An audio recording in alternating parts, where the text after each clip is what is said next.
சேத்தியாத்தோப்பு அருகே நாய்கள் கடித்ததால் 5க்கும் மேற்பட்ட ஆடுகள் உயிரிழந்துள்ளன. ஏற்கனவே பெண் ஒருவரை நாய் கடித்து உயிரிழந்த நிலையில் தற்போது மீண்டும் ஒரு கொடூரம் அரங்கேறியுள்ளது. சிதம்பரம் சேத்தியாத்தோப்பு அருகே வாழைக்கொல்லை கிராமம் உள்ளது. அக்கிராமத்தில் 10க்கும் மேற்பட்ட ஆடுகளை நாய்கள் கடித்ததால் 5 ஆடுகள் கொடூரமான முறையில் உயிரிழந்தன. மேலும் 5க்கும் மேற்பட்ட ஆடுகள் படுகாயம் ஏற்பட்டுள்ளது. இதனால் கிராம மக்கள் வேதனை அடைந்துள்ளனர்.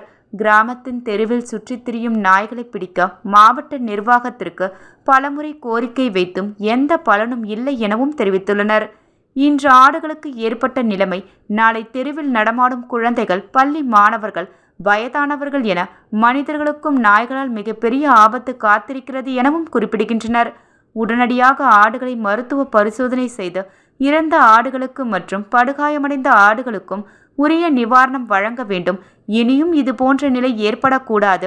மாவட்ட நிர்வாகம் கடுமையான நடவடிக்கை எடுத்து நாய்களை பிடித்து அப்புறப்படுத்த வேண்டுமென தெரிவித்துள்ளனர்.